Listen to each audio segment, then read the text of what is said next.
Bueno, eh, este es un poquito un experimento, podríamos decir, de algo que hemos querido hacer hace mucho, mucho tiempo, que es poder hablar abiertamente, sin mucho hermetismo y palabras complejas y sin todo lo críptico que a veces podemos ser los médicos en general y los psiquiatras a veces en particular, hablar de salud mental. Ahora, por supuesto que es importante decir que algo ha pasado que nos ha llevado a pensar que este era el momento ya para salir. ¿Será porque los medios virtuales se han convertido en algo muy, muy usual, muy la vida de todos hoy día?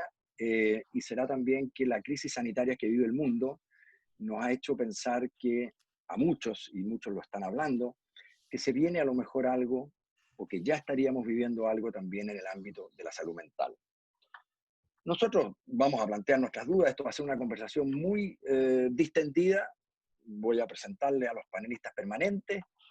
Eh, por cierto, yo soy José Vitrán, psiquiatra, y que he dedicado durante algunos años al tema de la comunicación en salud mental y en medicina en general. Eh, pero vamos a discutir justamente para partir ese punto, ¿no? ¿Estamos hablando de que estamos a puertas de una crisis de salud mental o estos son cantos de sirena, ruido de sirena y no estamos seguros?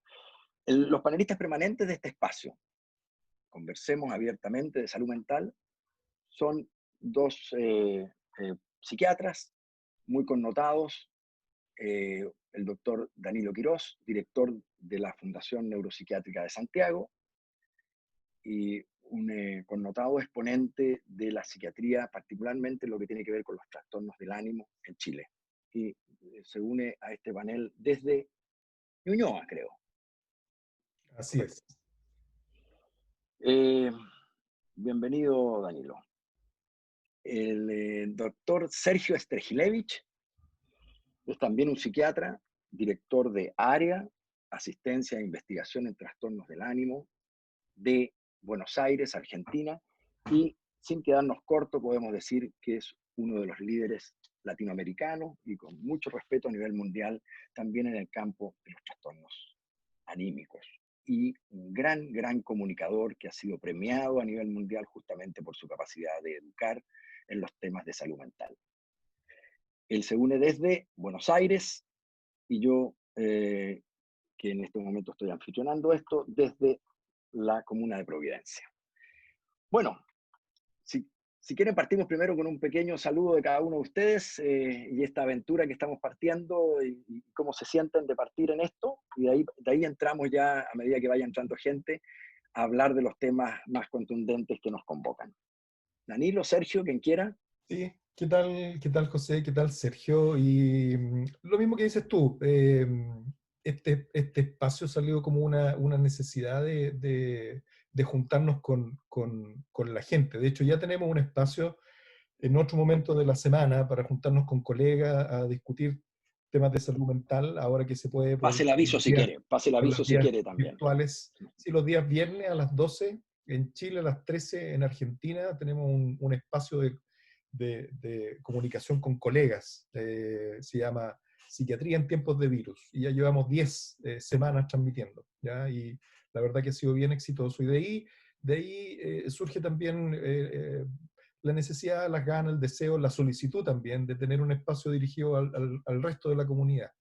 Y por eso estamos partiendo esta experiencia, a ver si funciona la transmisión en vivo, eh, para poder conversar de temas de salud mental. En este momento en que se requiere, creo yo, que hagamos comunidad y que cada uno haga o cumpla un rol en cómo contener o cómo ayudar o cómo acompañar en esta situación que es inédita, especial, estresante en distintos aspectos. Así que bienvenido a todos y si resulta esto nos vamos a estar juntando todos los miércoles por el tiempo que quién sabe cuánto dure esto, digamos, pero la idea es juntarnos regularmente los miércoles a esta hora, a las 12, a las 13 en Argentina, y para eso es importante que se suscriban al canal de Facebook.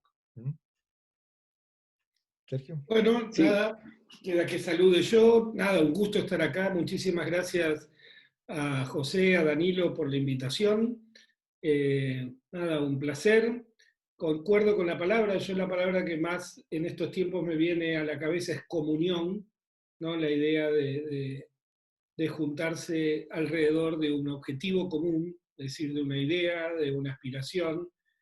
Y creo que, bueno, capaz como todos sentimos, una de las cosas que nos va a dejar esta situación, si es que la sobrevivimos, es entender que nada, a veces algunos límites eran más prácticos y que nada, podemos hacer este tipo de cosas con estos instrumentos.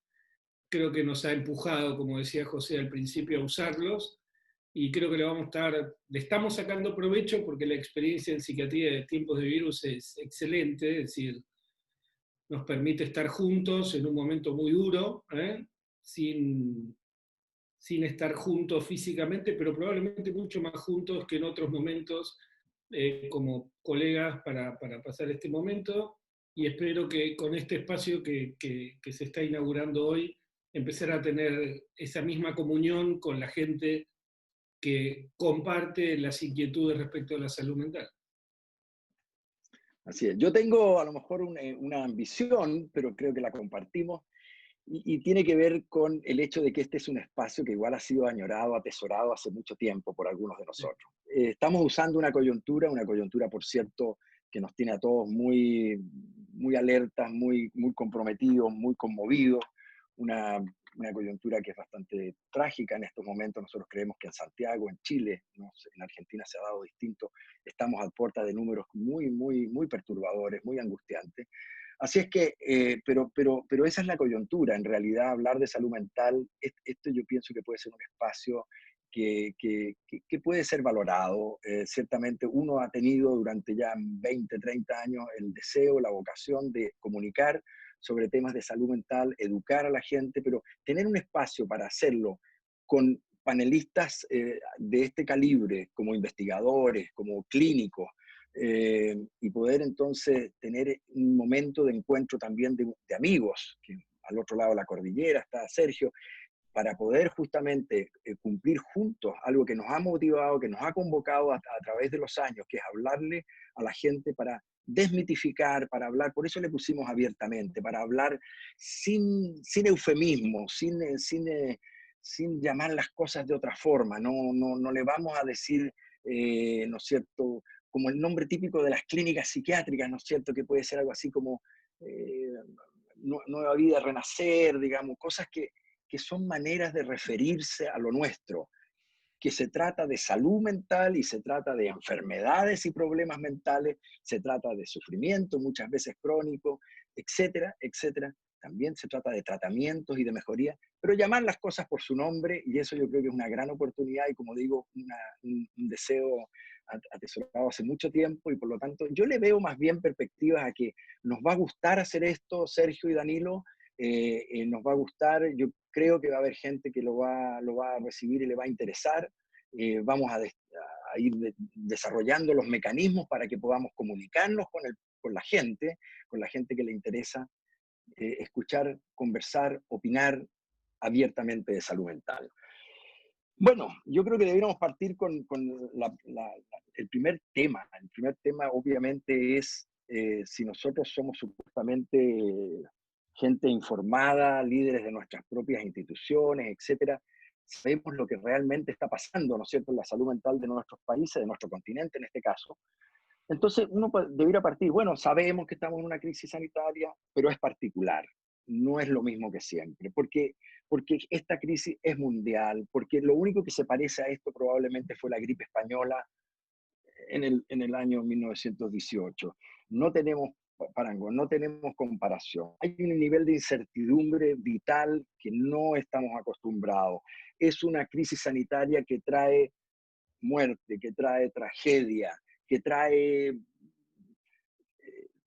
miedo, trae muchísimo miedo, ¿no? Miedo a contagiarse, miedo a, a asfixiarse, a morirse, a que se muera mi familiar, alguien cercano. Está todo este tema dramático que nos llegó tempranamente antes de comenzar nosotros con la crisis, que nos llegó desde España, desde Italia, que se van a acabar los respiradores, etc. Es una crisis sanitaria que tiene características muy especiales, sin duda, y todas ellas parecen apuntar, o muchas de ellas apuntan quizás a la idea de que pueden vulnerabilizar, pueden fragilizar la salud mental de todos, ¿no? Entonces, ¿es legítimo que hablemos de que estamos a puertas de una crisis en salud mental producto de la crisis sanitaria del COVID? ¿Qué opinan, colega? Eh, Se ha hablado harto de eso y nosotros hemos conversado mucho de eso. Y como dices tú, esta crisis es inédita por la magnitud y por las características que tiene. Y no hay otro antecedente cercano, digamos, de algo parecido, ¿ya? Entonces, sin duda que significa un estrés masivo, ¿ah? Un estrés masivo para la población. Ahora, si la pregunta es, ¿va a venir una ola de patología psiquiátrica, de enfermedad psiquiátrica, o va a venir una ola de muertes por suicidio, por ejemplo, que muchas veces se ha hablado? La verdad que uno tiene que decir que no sabemos, ¿ah? No hay tantos antecedentes de eventos como este.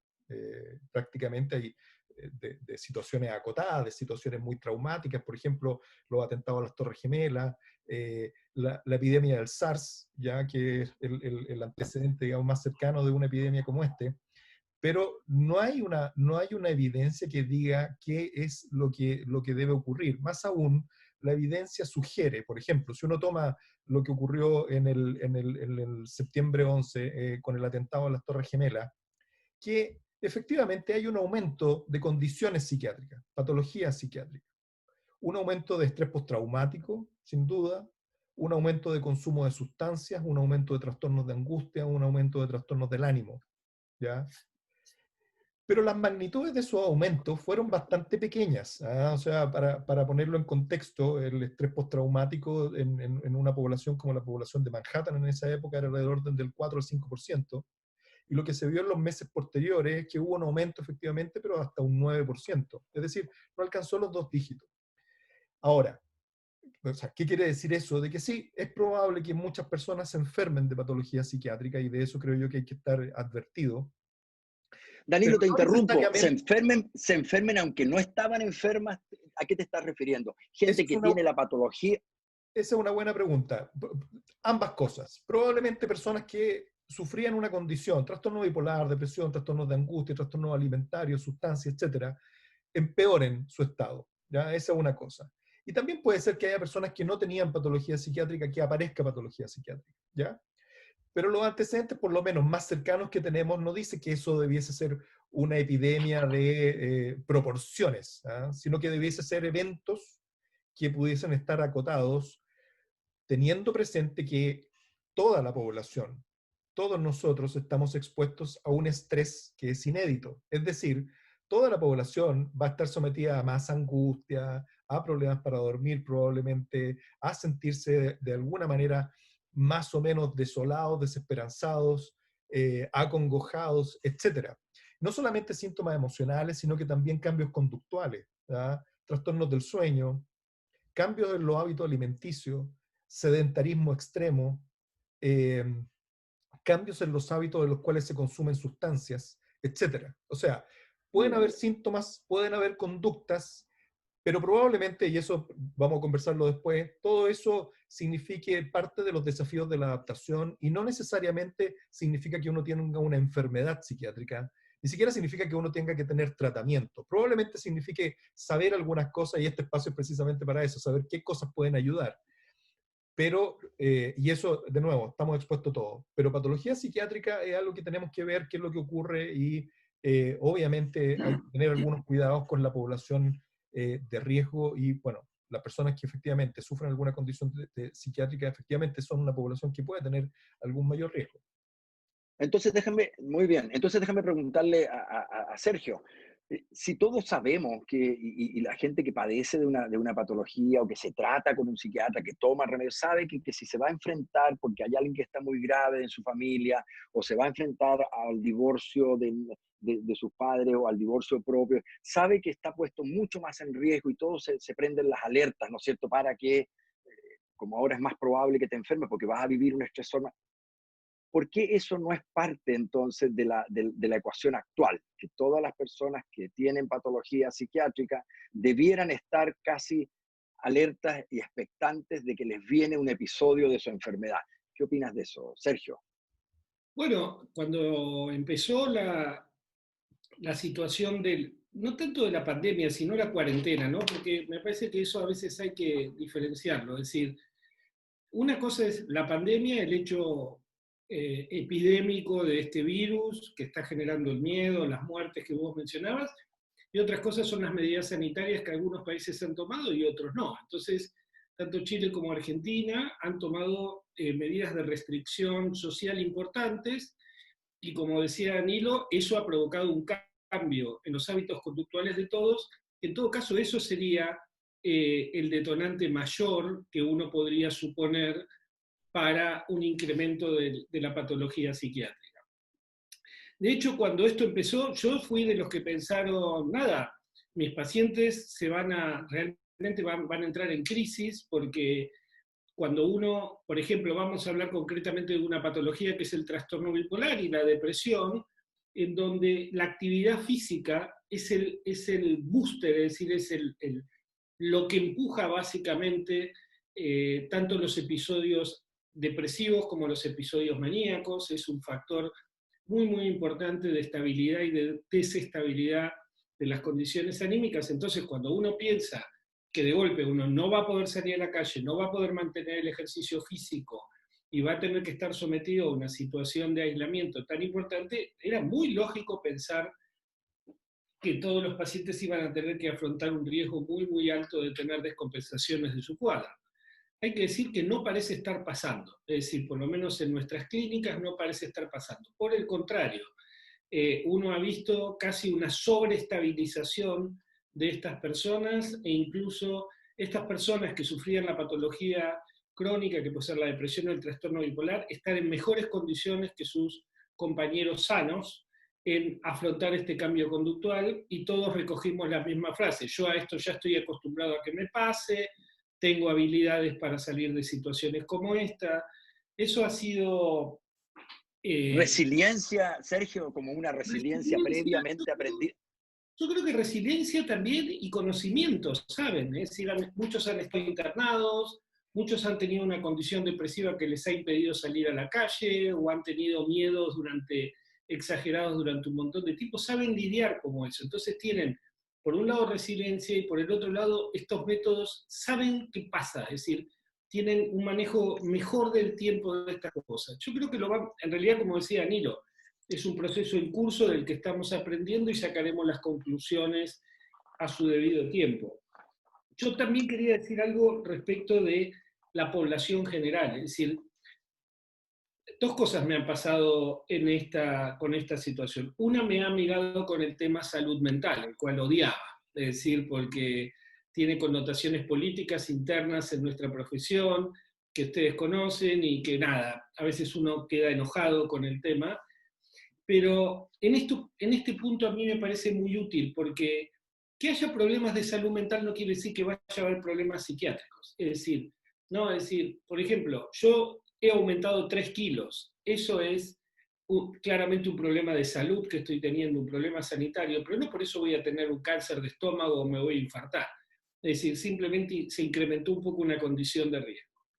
Entonces, hay un montón de encuestas, por lo menos acá en la Argentina, supongo que en Chile, de que toda la gente que está pasando por esta situación de cuarentena, de aislamiento social, ha aumentado sus niveles de estrés y ha tenido sentimientos depresivos y desesperanza. Y de ahí, en parte por los medios de comunicación, en parte por otros colegas, se ha dicho, bueno, ahora va a haber una epidemia de depresión, suicidio, etc. Eso no es así. Es decir, yo creo que si una persona me dice, ¿cómo estás? Hace 60, 70 días que estás en cuarentena, perdiste, ¿cómo estás? Fantástico. Voy con la ambulancia y lo interno. Es decir, porque ahí está habiendo un ejercicio de negación o de disociación de la realidad muy importante. Sentirse mal en una situación como esta es sano, no está mal.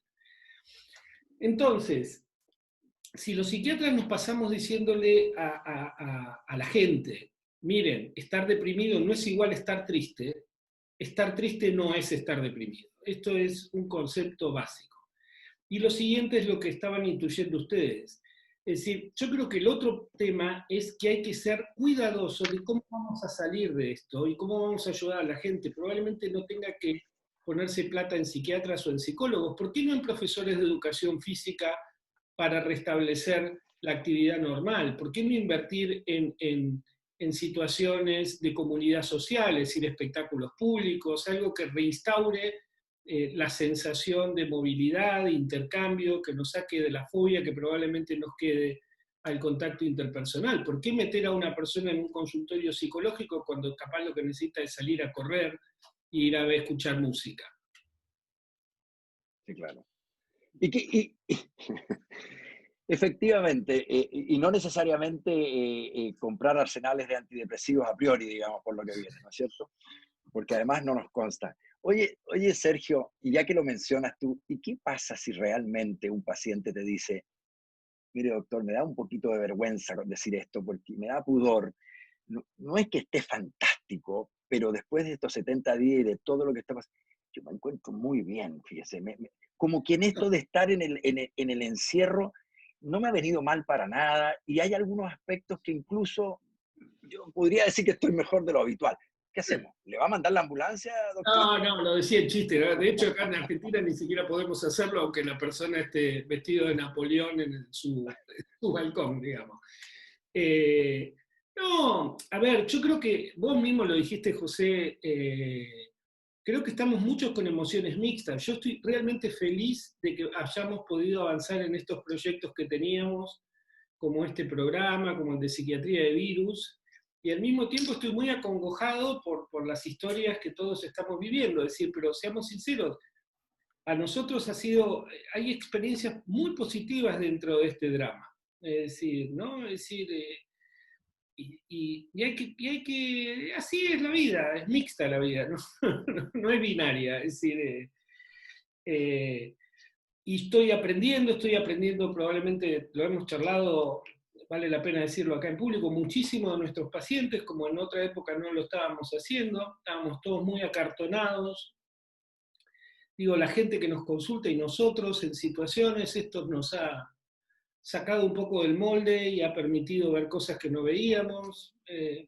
O sea, Sí, eh, por Ha cierto. requerido, José, ha Sí, requerido, Danilo. sí, sí, ha requerido de adaptación. Y, por ejemplo, una de las adaptaciones que hemos tenido que tener es atender a la gente por medios remotos, digamos, por nombrar a una. Además, los pacientes han tenido que adaptarse a tener que ser atendidos por medios remotos, lo cual es un cambio bien interesante.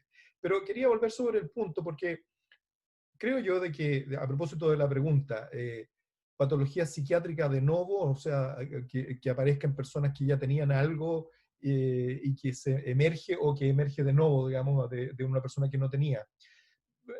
Va a ser difícil, creo yo, predecir qué es exactamente lo que ocurre, pero sí creo yo que hay poblaciones que son de más riesgo, ¿ya? Personas que efectivamente están sometidas a más riesgo y que hay que tener particular atención sobre ellas, ¿ya?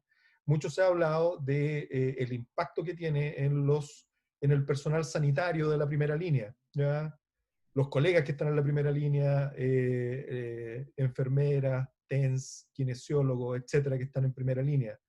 Tanto en la atención, que se le da mucha importancia, la UCI, los lugares donde están con ventiladores mecánicos, etcétera, pero también las personas que están en los consultorios de atención primaria, Absolutamente. todas las personas que están atendiendo público. Ahora, no solamente el personal sanitario es un personal de riesgo. Nos hemos dado cuenta en esta pandemia que hay servicios básicos que no solamente son de salud. Las personas que atienden la farmacia, las personas que atienden el supermercado, las personas que recolectan la basura, son servicios básicos y son personas que son tan primera línea como todos los demás. Tienen que salir a trabajar todos los días y muchas veces en condiciones que efectivamente son de mucho riesgo. Yo creo que ahí este es un paréntesis, se ha hecho mucho énfasis en la primera línea de los médicos, a veces incluso en desmedro de los otros profesionales y a veces en desmedro de los colegas que están no en la UCI, sino que están en un consultorio de atención primaria atendiendo decenas de personas o centenas de personas. Esa es una persona de riesgo. Otras personas de riesgo son las personas que sufren de COVID, ¿ya? tanto aquellas que han estado expuestos a estar en una situación de gravedad y tener que hospitalizarse, o todos sabemos lo estresante que puede ser esa experiencia, pero también a las personas que tienen COVID con pocos síntomas, ¿no? Y tener el miedo de qué es lo que me va a pasar, digamos, o a los que están cerca de alguien que tiene COVID, ¿ya? Otro grupo también son las personas que tienen condiciones de riesgo. ¿Ah? Tengo una diabetes mellitus que requiero colocar mi insulina, tengo una hipertensión, se habló de la hipertensión por ahí, tengo a lo mejor un asma bronquial, soy un fumador crónico, tengo más riesgo, no tengo más riesgo. También las personas con comorbilidad, digamos, son personas que tienen más riesgo.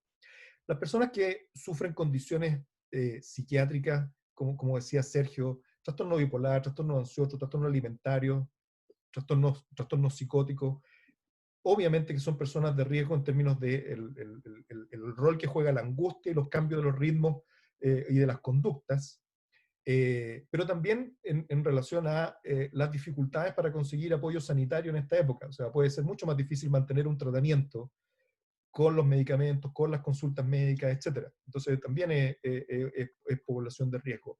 Y obviamente, lo menciono como un ítem aparte, a pesar de que está incluido en el mismo, las personas que consumen sustancias, ¿ya? Que son personas, digamos, que también tienen riesgo en diversos ítems. Entonces, esas poblaciones probablemente, todo lo que estamos hablando se ajuste, pero efectivamente ahí hay que mirar con un poco más de atención qué es lo que está pasando con ellos y de qué manera efectivamente ahí puede aparecer con más frecuencia patología psiquiátrica o patología psiquiátrica con ciertas características, digamos, y poder llegar oportunamente a esa atención. Perdonen que haga una pregunta bien directa, así, porque yo sé que puede haber gente acá que está particularmente interesada en cómo me cuido, ¿no? Por ejemplo, el que dice, la persona que dice, yo tengo un trastorno depresivo recurrente, tengo un trastorno bipolar, tengo tratamiento que lo llevo adecuadamente. ¿Debo hacer algo ahora, ya que estamos viviendo esto? Yo sé que hay incertidumbre de si va a aumentar o no va a aumentar, pero ¿cómo me cuido yo? ¿Cómo me cuido yo que sufro, que sé que tengo una enfermedad? ¿Hay algo que tengo que hacer extra por el hecho de ser población de riesgo, como dices tú, Danilo, con patología psiquiátrica? ¿Cómo me cuido? Cualquiera de los dos, Sergio, Danilo. ¿Qué hago para cuidarme a mí? Otra de las cosas que ha pasado, lo charlamos oportunamente, creo que mucha gente descubrió que, a ver, cuando empieza esto aparecen recomendaciones generales. Una de las recomendaciones generales fue para la conservación de ritmos. Vamos a explicar a la gente no colega, digamos. Cuando hablamos de ritmos biológicos hablamos básicamente del ritmo sueño-vigilia, que es una misma cosa, es decir, en general hablamos cómo dormir, pero también el dormir está en relación a cómo uno estuvo despierto. Ese es un ritmo, el ritmo del alimentario, el ritmo de gasto energético físico, el ritmo sexual, el ritmo social, el ritmo laboral. Eso se llaman los ritmos sociales, los ritmos biológicos. Bueno, la primera recomendación general en la situación de cuarentena y aislamiento fue mantenga los ritmos a como sea. Y ahí sirvió que nuestros pacientes vieran que esa era una recomendación que se le estaba dando a la población general y se reamigaron con indicaciones que uno le hacía, porque las recomendaciones básicas para una persona afectada por una patología del ánimo es, obviamente, mantener el tratamiento, tanto psicológico como farmacológico, si es que lo está teniendo, y tener un monitoreo estricto de sus ritmos, de cuántas horas duerme, de cuándo realiza actividad física, de cuánta actividad, en qué momento, es decir, más estricto que en la población general. Y ahí se produjo como un reencarrilamiento en algunas personas que ya estaban en tratamiento y que estaban un poco perezosas con el ejercicio físico, porque yo creo que eso los normalizó. Es decir, el hecho de ver que esa indicación es una indicación que trasvasa mi condición personal y que es una indicación general, le quita estigma, le quita por ende la connotación negativa y les permitió realinearse con eso. Y esa es la principal recomendación, mantener los ritmos. A veces hay que hacerlo artificialmente, es decir, cuando yo me paro en el avión, voy a dar este ejemplo que me parece el otro, yo le tengo fobia a los aviones, entonces la cosa es estar metido ahí en el tubo ese, y yo me paro 5 veces para ir al baño, no es que las 5 veces tengo que ir al baño, sino que en un viaje de 13 horas tengo que mover el cuerpo para no hacer un trombo. Eso también es una medida de afrontamiento. Entonces, ese mismo racional tan sencillo es el que uno aplica en una situación como esta. No puedo ir a trabajar, no me puedo juntar con mis amigos, no es que llego a la noche cansado el cuerpo que me lleva a dormir, sino que el cuerpo ha estado tirado mucho más tiempo en un sillón, no he visto a lo largo, he visto a lo corto, la cantidad de voces que me he manejado son mucho menores, menos olores, menos sabores. Bueno, hay que hacer cosas artificiales para... cuando uno dice artificial no es que va a generarlo una computadora, es decir, que está por fuera de su rutina para mantener eso. El organismo está nuestro cuerpo está sincronizado con la naturaleza y cuando se desincroniza tiene problemas. Entonces, uno tiene que mantener esa sincronía. Todas las personas que están en un tratamiento correcto, si sufren una patología anímica, lo saben porque han sido instruidos para eso. Disculpa. Y esa es la principal recomendación. Armarse una rutina que mantenga la brújula alineada. La brújula de la mente, la brújula del cuerpo, la brújula de uno para con los demás. Esa es la recomendación fuerte. Perfecto. Y bueno, y ya que estamos hablando de una población de mayor riesgo como es nuestros pacientes, digamos, la gente que está en tratamiento, bueno, es un momento propicio como para que la gente diga, yo voy a necesitar, eso sí, un poquito más de Rabotril, ¿ah? Yo creo que dado lo que está pasando, yo debiera subir mi dosis de base, ¿no? O tenerlo más a mano, o usar más los SOS, o toda esa cosa que todos conocemos en nuestra jerga. Eh, ¿Es un tiempo de riesgo para el uso de los psicotrópicos o de algunos psicotrópicos? ¿Qué pasa con los ansiolíticos en un tiempo en donde todos reconocemos que hay un aumento de la ansiedad? Si hay un aumento de la ansiedad, ¿debiéramos todos estarnos medicando de alguna forma? Las ansiedades siempre se medican, a veces hay que esperar que lleguen a una cierta magnitud, pero ¿qué pasa cuando yo soy un paciente que está en tratamiento? Esa ansiedad me ha dicho a veces el doctor que me puede enfermar andar angustiado. ¿Me debiera entonces medicar a priori un poco más con ansiedad? Danilo, Sergio. Yo diría, José, que, a ver, en primer lugar, Sergio menciona los ritmos circadianos. Probablemente, de todas las cosas que hablemos acá, probablemente esa es una de las más importantes, ¿ya? El mantener una regularidad, que a lo mejor no es la misma regularidad que uno tenía cuando no estábamos en cuarentena, probablemente una regularidad distinta, pero hay que levantarse en la mañana y hay que dormir en la noche y mantener un cierto ritmo. Pero dentro de los cambios conductuales, uno de los cambios conductuales que es importante tener mucho cuidado es el consumo de sustancias que pueden usarse para manejar la angustia, particularmente el alcohol, ¿ya? Uno sí ha estado escuchando de que la gente está bebiendo más alcohol para dormir mejor, por aburrimiento, por lo que sea, ¿ya? Y en ese sentido, creo yo que hay que mantener las medidas para calmar la angustia. Hay que ser muy consciente, digamos, de cuáles pueden ser saludables y cuáles pueden ser no. Y es efectivamente aumentar el consumo de alcohol o agregar consumo de otras sustancias, digamos, particularmente marihuana, es una muy mala idea, ¿ya? Esa es una cosa. Lo otro que tú dices medicar la angustia, y la verdad que, como decía Sergio en algún momento, tener angustia o estar triste en esta condición es normal, ¿no? Y en ese sentido es parte de lo que uno tiene que experimentar probablemente en distintos momentos y en distintas magnitudes. Una explicación y un paréntesis cuando hablamos de angustia, que puede definirse muy ampliamente, pero cuando los psiquiatras hablamos de angustia nos referimos a dos cosas esencialmente, así en términos mucho más concretos y reduccionistas probablemente, pero es uno, la sensación física, la sensación de opresión al pecho, la sensación de falta de aire, de que se aprieta el estómago, de que tengo sensaciones extrañas en el cuerpo, de tensión. Y la otra es preocupación excesiva, ¿ya? ¿Qué es lo que va a pasar y cuándo va a ocurrir y cómo va a ocurrir y si pasa, si no pasa, si viene, etcétera, etcétera, ¿ya?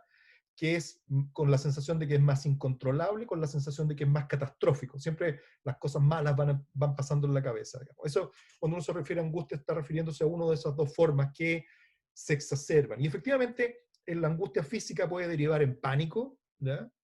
O en fobias, y la preocupación excesiva puede derivar en tensión, y en tensión física que puede derivar en dormir mal, problemas de concentración, etc. ¿Ya? Entonces, ambas experiencias son muy humanas y uno espera que suban. Ahora, si se altera el sueño, por ejemplo, de maneras regulares, Si efectivamente la preocupación excesiva me está haciendo que me distraiga y no pueda concentrarme en las cosas que tengo que hacer en la casa, ya sea en la casa, en el teletrabajo, en lo que sea, en el cuidado con las otras personas. Si esto me lleva a estar más irritable o si me lleva a estar menos eficiente, puede ser de que efectivamente algunas personas requieran tener algún tipo de ayuda. Y esa ayuda puede ser, de nuevo, no el alcohol, no otra sustancia, puede ser la actividad física, puede ser el yoga, puede ser el mindfulness, la meditación, y también pueden ser algunas intervenciones farmacológicas puntuales por periodos acotados, ¿ya? Medicamentos para dormir y ciertos medicamentos para bajar efectivamente la angustia, que cuando se indican regularmente por tiempos cortos, no SOS, ¿ya? Y en ese sentido, bueno, podemos usar otro programa para hablar de esos temas, pero en ese sentido, no por automedicación, sino que indicado por un periodo de tiempo acotado en las dosis correctas, probablemente no mucho, y con un objetivo específico, que en este caso puede ser bajar esa tensión durante el día para no tener otras consecuencias como irritabilidad, dolores, etcétera, y proteger el sueño, que probablemente es muy importante, porque si el sueño se altera, probablemente todo lo demás es más difícil. La concentración, el vigor del día, etcétera, digamos. Y para eso sí, puede ser que sea necesario usar cierto tipo de medicación, de nuevo, por tiempos acotados, en las dosis correctas, no en automedicación, y ahí sin duda que puede ser buena la intervención de alguien, ¿ya? Ahora, ¿en qué magnitud va a ocurrir eso, digamos? ¿Quién sabe? Oye, Danilo, y fíjate que hay pacientes, como todos sabemos, que son tan buenos y tan buenos pacientes, han aprendido tanto, se han cultivado tanto respecto de su condición, que saben muy bien qué cosas los tienden a desregular o a descompensar, ¿no? Entonces, alguien podría preguntarte, doctor, mire, a mí la angustia no me perturba tanto, a mí la angustia no es lo mío, pero yo cuando paso por estresores grandes como este, lo que me ocurre a mí es que me tiendo a deprimir, fíjese. Entonces, capaz que sería una buena idea subir los antidepresivos a priori o así como preventivamente, o me los va a subir, o me va a subir los estabilizadores del ánimo, o los subo yo por mi cuenta porque prefiero estar más protegido. ¿Qué tal esa idea? A ver, iba a decir en ningún caso, digamos, ¿ya? Pero no usemos hipérbola, ¿ya? Pero no es una buena idea, no es una buena idea, porque puede ser muy difícil, puede ser muy difícil poder diferenciar si lo que a uno le está ocurriendo es que efectivamente estoy recayendo en una depresión, por ejemplo, ¿ya? Versus cómo yo me siento porque estoy muy angustiado, ¿ya? De pronto, la angustia hace que uno crea de que efectivamente está en un estado depresivo. Y muchas veces pasa de que, mira, vamos a hacer algo, vamos a corregir el sueño o vamos a agregar algo que pueda disminuir un poco la angustia y esto se sale así como si uno le hubieran sacado una mochila de encima. Y efectivamente no era depresión, era simplemente angustia. Ahora, angustia, hay medicamentos que pueden ayudar a eso, pero también la actividad física, el distraerse, el mindfulness, el yoga, sin duda que son herramientas, digamos, que hay que utilizar y que también, así como estamos hablando de temas de salud mental, también se ha estado hablando mucho de otras estrategias que se pueden usar para poder manejar la angustia. Así que no es evidente lo que haya que hacer caso a caso, digamos, y ahí hay que ir mirando qué es lo que ocurre. O sea, podría sí ser razonable que dado lo que se está viviendo, el tiempo tan excepcional de aislamiento, etcétera, la gente que está en tratamiento, que ha estado en tratamiento, haga contacto con sus tratantes, esté en contacto con sus tratantes, sepa que existe una manera de llegar. Lo digo porque este es un tiempo también de alto riesgo para que los tratamientos existentes se interrumpan, para que no haya posibilidad de llegar a los doctores que ya no están en su oficina, en su consultorio, en su clínica, sino que algunos estarán en su casa, otros a lo mejor no tienen la tecnología, a lo mejor no están trabajando en teletrabajo. Es un tiempo en donde a lo mejor me va a costar conseguir los remedios. Hoy día estamos teniendo dificultades en ese ámbito, ¿no? Las recetas que nosotros no las tenemos físicamente, que hay promesas de que a lo mejor van a cambiar las leyes que nos permitan efectivamente a los médicos llamar a una farmacia para hacer una prescripción y que entonces el paciente pueda retirarlo. Pero todas esas cosas no han ocurrido. Entonces, este es un tiempo de riesgo también para que la continuidad de los tratamientos correctos se mantenga, ¿no? Eh, Ahí yo me, entonces, entonces sí, eso creo que es importante, que la gente que pueda estar viviendo algún grado de interrupción, de riesgo de no contacto y comunicación con sus tratantes, se preocupe de aquello. No nos olvidemos que vengan tiempos, es muy probable que van a venir tiempos de mucho apremio material y económico, y entonces también vamos a tener un problema de alto riesgo en nuestra población de gente que sufre de problemas psiquiátricos, porque muchos no van a tener plata para comprar los remedios, ¿no? Entonces, todo eso va a estar ahí. El tema de la continuidad del tratamiento, yo creo que sí es un tema. Sergio. No, vea, iba a decir lo mismo, es decir, iba a dar un consejo, es decir, primero que el tratamiento psiquiátrico tiene probablemente, a diferencia de otros tratamientos en medicina, una necesidad de frecuencia, es decir, de temporalidad más importante que en otras disciplinas. Es decir, una persona que se dedica a diabetes le puede colocar el chip, digamos, de glucemia y seguir la evolución de la diabetes desde un celular sin que esto requiera que la persona consulte. Pero, por ejemplo, para establecer el estado anímico de una persona tiene que haber una serie de contactos con determinada frecuencia que van a estar establecidas justamente por el tipo de patología o el modo en que lleva la patología de esa persona en particular. Entonces, de por sí, el contacto con el psiquiatra, con el psicólogo, es en sí mismo una terapia. Es decir, uno no lo puede interrumpir porque ahora me siento bien, porque uno con algunos pacientes se ve una vez por mes, porque eso permite anticipar algunos cambios en el cuadro y de esa manera llevar bien las cosas. Entonces, la recomendación, ya estamos a varias semanas, a 70 días en la Argentina, capaz es un poco tarde para recomendaciones, que las personas chequeen la disponibilidad, la accesibilidad del profesional con el cual habitualmente se controla.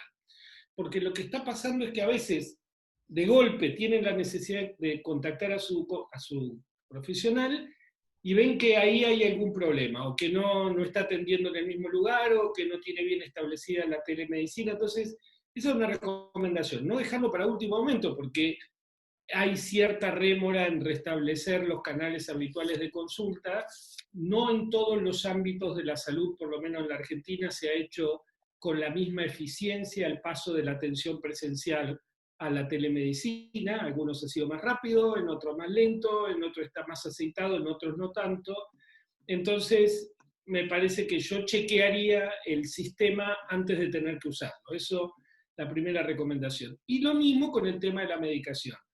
Si usted estaba acostumbrado a llegar con una pastilla y ahí pedir la receta, y no es buena idea porque ahora todo está más trabado, entonces hay que anticiparse porque puede haber problemas en el suministro y no es momento para estar quedándose sin la medicación que es fuente de su estabilidad. Entonces, esas son dos recomendaciones. Lo tercero que quería decir es que en cronobiología, que es la ciencia que estudia justamente estos ritmos biológicos, hay un concepto que se llama dador de tiempo. Es decir, nosotros estamos sincronizados por voluntad, pero también por factores externos que a veces no son imperceptibles. El más obvio es el ciclo solar, es decir, la día-oscuridad. Pero hay un montón de otros dadores de tiempo. Por ejemplo, el ritmo laboral, que algunos lo han perdido, porque han perdido el trabajo, porque el trabajo se ha fragmentado.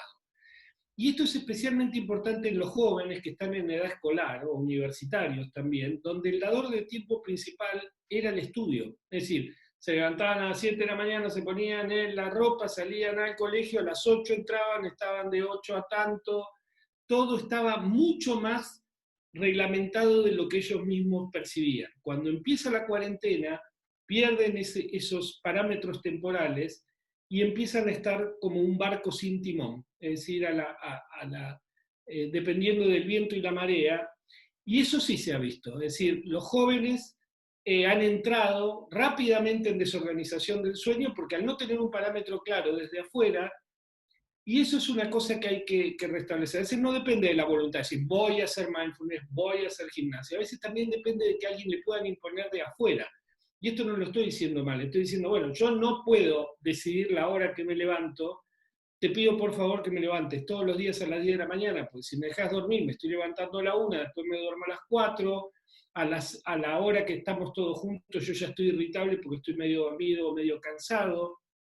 Entonces hay que recordar que hay que imponerse uno mismo ciertas rutinas, pero también hay que dejarse imponer desde afuera, porque naturalmente tenemos rutinas impuestas desde afuera.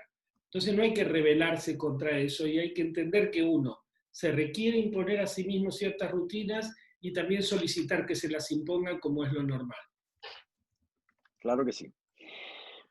Bueno, queridos colegas y quienes sean las personas que han tenido la valentía y la paciencia de escucharnos hoy día, la idea de este espacio que vamos a tratar de dándole vida, dándole cuerpo, es más o menos tener una media hora, 45 minutos en que podamos compartir nuestras ideas y posteriormente, no en este porque es nuestro primer programa, poder también atender las, las inquietudes, las preguntas, los comentarios que pudieran venir de la gente que nos esté viendo. Eso va a ser a partir del próximo programa.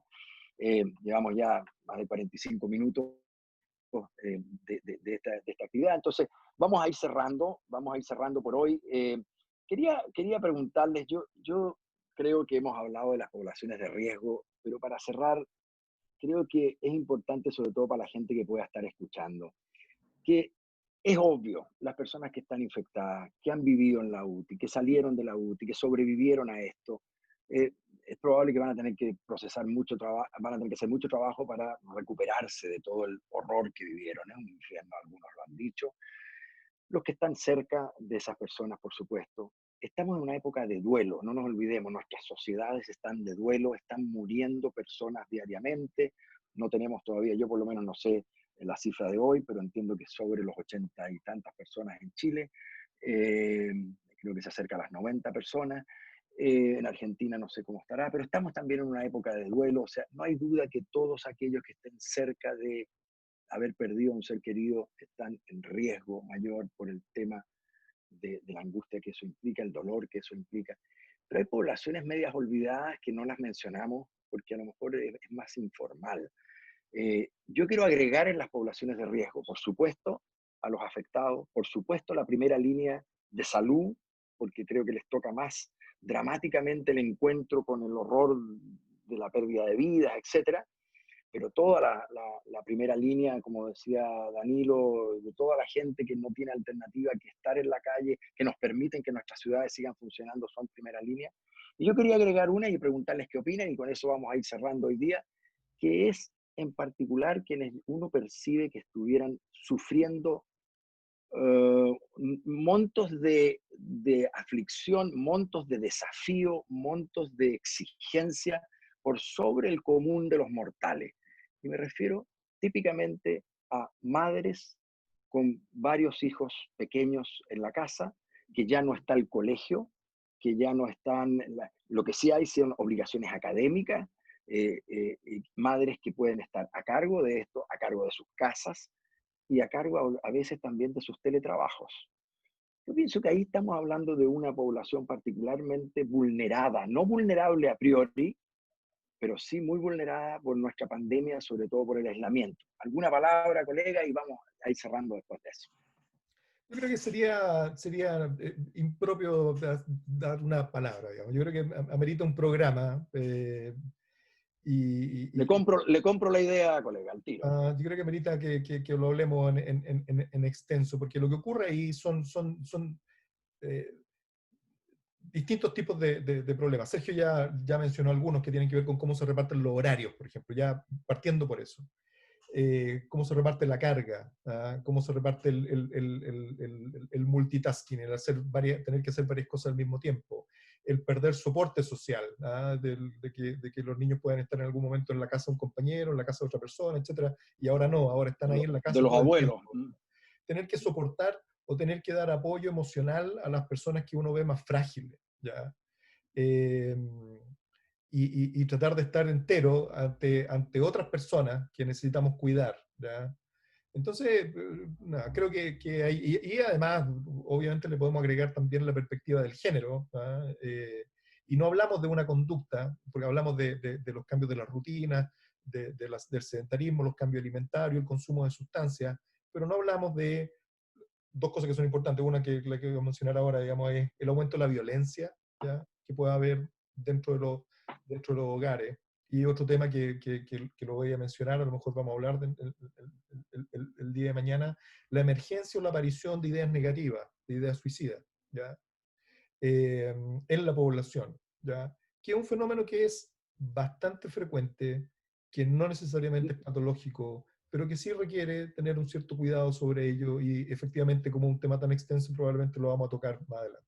No solamente, Danilo, vamos a tener un programa para eso, pero yo creo que en el ámbito de todo lo que son las ideas autodestructivas, las ideas eh, autodestructivas o de autoaniquilación, y todo, es un tema tan amplio, complejo, en evolución, que le vamos a dedicar más de un capítulo. Yo creo que va a ser de gran utilidad que lo hagamos.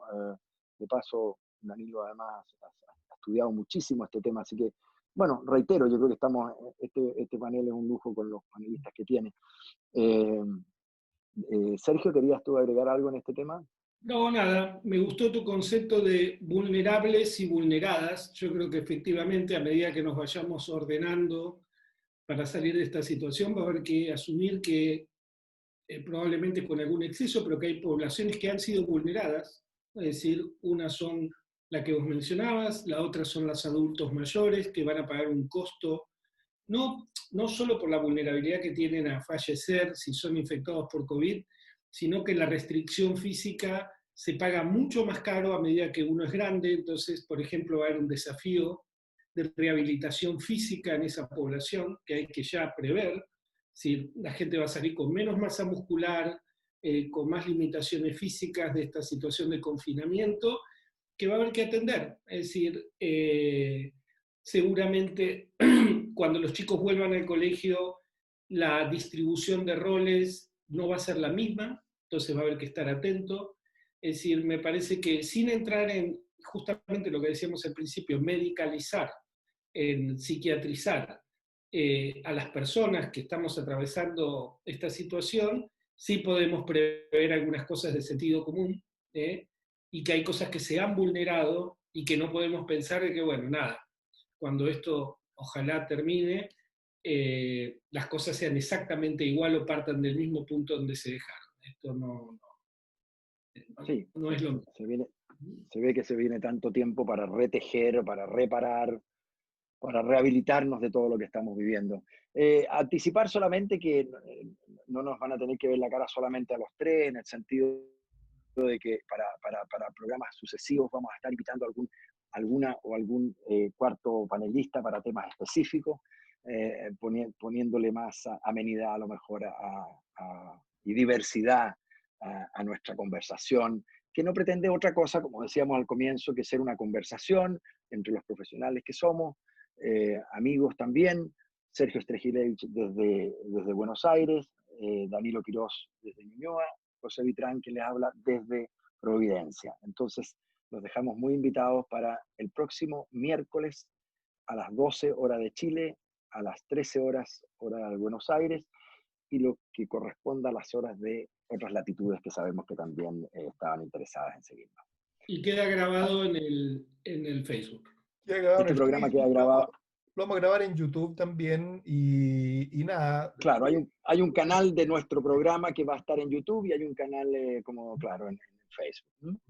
Y a cuidarse harto, digamos, a quedarse en la casa los que puedan, a usar mascarillas, barbijos, como le dicen en Argentina, a lavarse mucho las manos, a tratar de evitar contagiarse. Cuídense. Hay que repetirlo porque al final es lo único demostrado, ¿no? La distancia, la limpieza de las manos reiterada, las mascarillas o barbijos. Así es. Danilo, gusto de verlo. Sergio, gusto de Cuídense. verte. No, Nos vemos seguimos pronto. cuidando a todos. Gracias a todos. Adiós. Chao, chao. Chao, chao.